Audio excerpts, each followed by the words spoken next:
발타자르 그라시안이 말하는 현대인의 지혜 기술. 도입 17세기 철학자가 본 인간의 본질. 발타자르 그라시안.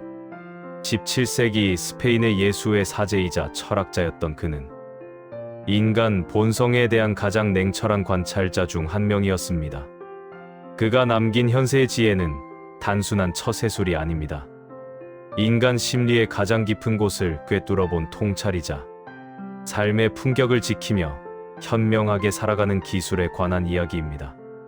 흥미로운 점은 그가 400년 전에 한 말들이 오늘날 더 절실하게 느껴진다는 것입니다. SNS로 모든 것을 드러내야 한다고 믿는 시대, 솔직함이 미덕이라고 배운 세대, 감정을 즉각 표현하는 것이 건강하다고 여기는 문화 속에서 그라시안의 철학은 우리에게 묻습니다. 당신은 정말 지혜롭게 살고 있습니까?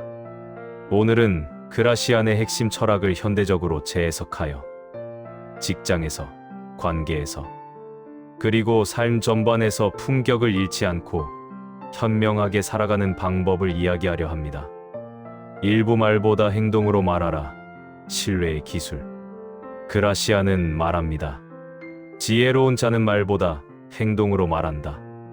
현대 사회는 말이 넘쳐납니다. SNS에는 자기개발 다짐이 넘치고 회의실에는 거창한 계획이 쏟아지며 관계에서는 약속의 말들이 끊임없이 오갑니다. 그런데 정작 실행되는 것은 얼마나 될까요? 말이 많은 사람은 신뢰를 잃습니다.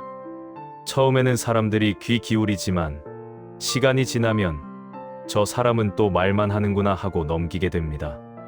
반대로 말은 적지만 약속을 지키는 사람, 선언하지 않고 조용히 결과를 만들어내는 사람은 자연스럽게 신뢰를 얻습니다. 직장에서 생각해 보십시오. 프로젝트 회의에서 제가 하겠습니다 라고 먼저 나서는 사람이 있습니다. 그런데 마감이 되면 핑계만 늘어놓습니다. 반면 조용히 듣고 있다가 알겠습니다 한마디만 하고 정확히 완성해서 제출하는 사람이 있습니다. 시간이 지나면 누가 더 신뢰받을까요? 그라시안식 원칙 약속은 절반만 말하고 실행은 2배로 하라. 말을 줄이면 2가지 이득이 있습니다. 첫째, 실패했을 때 변명할 필요가 없습니다. 둘째, 성공했을 때 사람들은 당신을 더 놀라워합니다.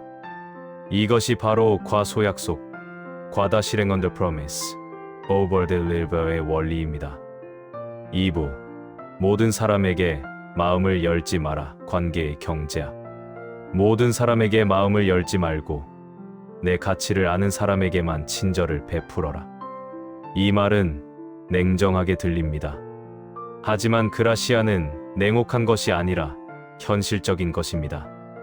모든 사람에게 좋은 사람이 되려는 순간 당신은 아무에게도 소중한 사람이 되지 못합니다. 현대인들이 가장 많이 겪는 번아웃의 원인 중 하나가 바로 관계의 과잉입니다. 모든 사람의 부탁을 들어주고 모든 모임에 참석하고 모든 연락에 답하려다 보면 정작 중요한 사람들에게 쏟을 에너지가 남지 않습니다. 그라시안은 관계에도 선택과 집중이 필요하다고 말합니다. 당신의 시간과 에너지는 유한합니다.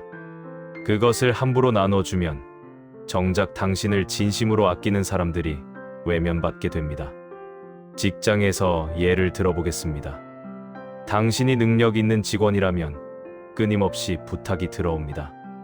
이것 좀 봐줄래? 저것 좀 도와줄 수 있어? 처음에는 도와주는 것이 좋은 일처럼 느껴집니다. 하지만 시간이 지나면 당신은 타인의 일을 처리하느라 정작 자신의 핵심 업무를 소홀히 하게 됩니다. 결국 평가받는 것은 당신의 본업인데 그것이 뒤처지면 손해는 고스란히 당신 몫입니다. 그라시안식 원칙, 관계의 우선순위를 정하라. 그리고 그 순위에 따라 에너지를 분배하라. 이것은 이기적인 행동이 아닙니다. 오히려 정직한 행동입니다.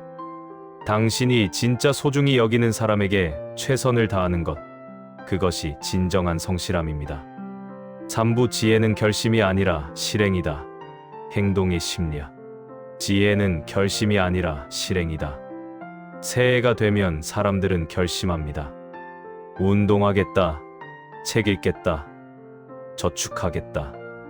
그런데 2월이 되면 대부분의 결심은 흐지부지 됩니다. 왜일까요? 결심은 감정이고 실행은 시스템이기 때문입니다. 결심하는 순간은 동기가 최고조입니다. 하지만 동기는 변합니다. 피곤한 날, 바쁜 날, 기분 안 좋은 날이 오면 동기는 사라집니다. 그라시안이 말하는 지혜는 동기에 의존하지 않는 실행 구조를 만드는 것입니다. 예를 들어 운동을 결심했다면 동기에 기대지 말고 시스템을 만드십시오. 운동복을 미리 준비해 두기. 정해진 시간에 알람 맞추기. 운동, 친구와 약속 잡기. 헬스장을 집이나 회사 근처로 등록하기. 이렇게 하면 하기 싫은 날에도 시스템이 당신을 움직이게 합니다. 그라시안식 원칙 의지가 아니라 환경을 설계하라. 직장에서도 마찬가지입니다. 다음부터는 꼼꼼하게 일해야지라고 결심하는 것은 지혜가 아닙니다. 체크리스트를 만들고 검토 시간을 일정해 놓고 동료에게 피드백을 요청하는 시스템을 만드는 것이 지혜입니다. 사부 신중함은 최고의 방패다. 방어의 기술. 진중함은 최고의 방패다. 현대 사회는 빠름을 강조합니다. 빨리 결정하고, 빨리 답하고, 빨리 행동하라고 합니다. 그런데 그라시아는 정반대로 말합니다. 천천히 생각하고, 신중하게 판단하라고. 대부분의 실수는 성급함에서 나옵니다. 화가 났을 때 보낸 문자 메시지, 감정적으로 내린 결정, 충분히 생각하지 않고 한 약속. 이런 것들이 나중에 후회로 돌아옵니다. 그라시안이 말하는 신중함은 소극적인 것이 아닙니다. 오히려 적극적인 자기 보호입니다. 직장에서 신중함의 기술. 상사가 긴급 회의에서 당신에게 의견을 묻습니다. 이때 즉시 답하려는 충동을 억제하십시오. 잠깐 정리할 시간을 주시면 더 명확하게 말씀드리겠습니다. 이 한마디가 당신을 지킵니다.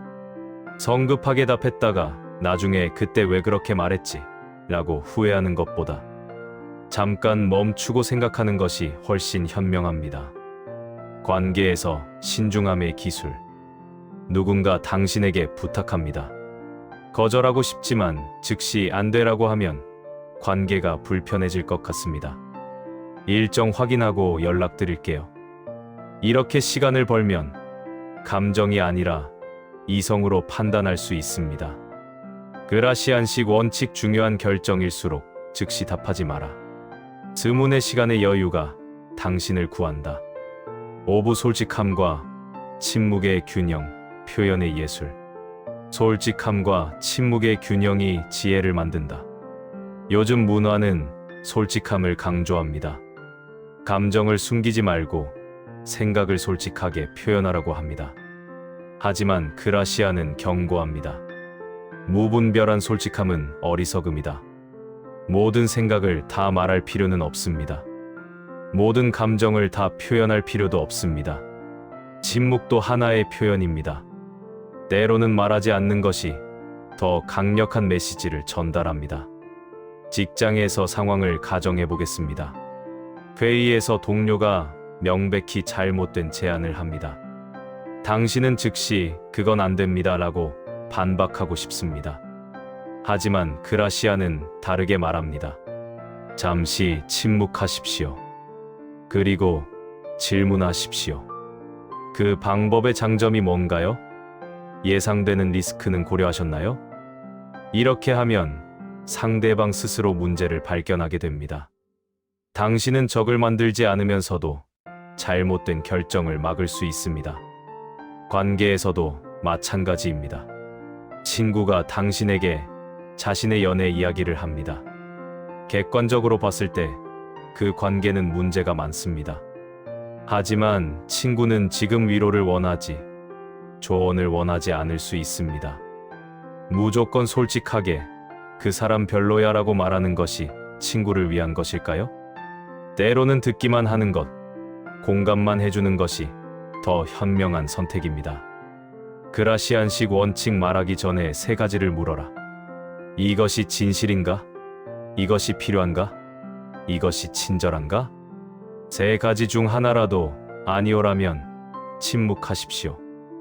6부 타이밍을 아는 사람이 승리한다. 시간의 전략. 타이밍을 아는 사람이 승리한다.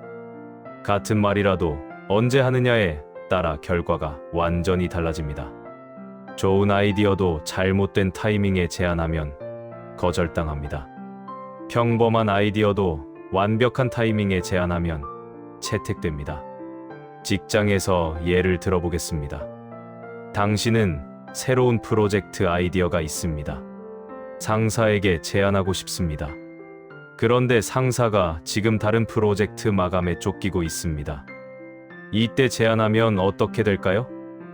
제대로 들어주지도 않고 넘어갈 가능성이 큽니다. 대신 이렇게 하십시오. 상사가 여유로운 시간을 기다리십시오. 프로젝트가 성공적으로 마무리된 직후 혹은 팀 분위기가 좋을 때를 노리십시오. 요즘 생각하는 아이디어가 있는데 편하실 때 말씀드려도 될까요? 이렇게 타이밍을 맞추면 같은 아이디어라도 채택률이 훨씬 높아집니다. 관계에서도 타이밍은 중요합니다. 연인과 중요한 대화를 해야 합니다. 하지만 상대방이 지금 스트레스를 많이 받고 있습니다. 이때 꺼내면 싸움으로 번질 가능성이 큽니다. 대신 상대방의 컨디션이 좋은 날을 기다리십시오. 여유로운 주말 오후, 맛있는 식사 후, 이런 순간이 대화하기 좋은 타이밍입니다. 그라시안식 원칙 급한 일이 아니라면 최적의 순간을 기다려라. 인내는 전략이다. 7부 자기 통제는 모든 지혜의 시작이다. 감정의 주인 되기. 자기 통제는 모든 지혜의 시작이다. 그라시안 철학의 핵심이 여기 있습니다. 자신을 통제하지 못하는 사람은 아무것도 통제할 수 없습니다. 분노를 참지 못하는 사람, 충동을 억제하지 못하는 사람, 욕망을 조절하지 못하는 사람. 이런 사람들은 결국 자신의 감정에 인생이 휘둘립니다. 현대 사회는 감정 표현을 강조합니다. 하지만 그라시아는 감정 조절을 강조합니다. 감정을 느끼는 것과 감정에 반응하는 것은 다릅니다. 화가 난다고 화를 내야 하는 것은 아닙니다. 슬프다고 무너져야 하는 것도 아닙니다. 감정과 행동 사이에 한 박자의 간격을 두는 것, 그것이 자기 통제입니다. 직장에서 상황을 가정해 보겠습니다. 동료가 당신을 공개적으로 비난합니다. 순간 화가 치밀어 오릅니다. 당장 반박하고 싶습니다. 하지만 여기서 참으십시오. 심호흡하십시오. 그리고 조용히 말하십시오. 그 부분은 나중에 따로 이야기하죠. 이렇게 한 박자 쉬면 당신은 감정의 노예가 아니라 주인이 됩니다. 그라시안식 원칙 감정과 행동 사이에 10초를 두어라. 그 10초가 인생을 바꾼다. 8부 실천 가이드. 오늘부터 시작하는 그라시안식 삶. 이제 실천 단계입니다. 그라시안의 철학을 일상에서 어떻게 적용할 수 있을까요? 매일 아침 5분 루틴. 오늘 말할 것과 말하지 않을 것을 구분하라. 오늘 중요한 결정이 있다면 즉시 답하지 말고 시간을 확보하라. 오늘 만날 사람 중 누구에게 에너지를 집중할지 정하라. 매일 저녁 5분 점검. 오늘 불필요하게 한 말은 없었는가? 오늘 감정적으로 반응한 순간은 없었는가? 오늘 약속한 것을 실행했는가? 관계에서 실천. 모든 부탁에 즉시 답하지 말고 생각해보고 답할게라는 여유를 가지십시오. 일주일에 한 번, 정말 소중한 사람에게만 시간을 쓰는 날을 정하십시오. 말로 사랑한다고 하기보다 행동으로 보여주십시오. 직장에서 실천. 회의에서 첫 번째로 말하지 말고 세 번째로 말하십시오. 관찰하는 시간을 가지십시오. 약속은 달성 가능한 것의 80%만 말하고 120%를 실행하십시오. 중요한 이메일은 작성 후 바로 보내지 말고 30분 뒤에 다시 읽고 보내십시오. 결론: 지혜는 나이가 아니라 선택이다. 발타자르 그라시안의 철학은 단순합니다. 현명하게 산다는 것은 화려하게 사는 것이 아니라 실수를 줄이며 사는 것입니다. 말을 줄이고 행동을 늘리십시오. 모든 관계에 에너지를 쏟지 말고 소중한 관계에 집중하십시오. 감정에 즉시 반응하지 말고 한 박자 쉬십시오. 모든 것을 말하지 말고 침묵의 힘을 배우십시오. 이것이 품격 있게 사는 방법입니다. 400년 전 그라시안이 남긴 이 지혜들은 오늘날 더욱 절실합니다. 당신은 오늘부터 선택할 수 있습니다. 감정에 휘둘리며 살 것인가? 감정을 다스리며 살 것인가? 모든 사람에게 좋은 사람이 될 것인가? 소중한 사람에게 최고가 될 것인가? 말로만 살 것인가? 행동으로 증명할 것인가? 지혜는 나이가 아니라 선택입니다. 오늘 그 선택을 시작하십시오.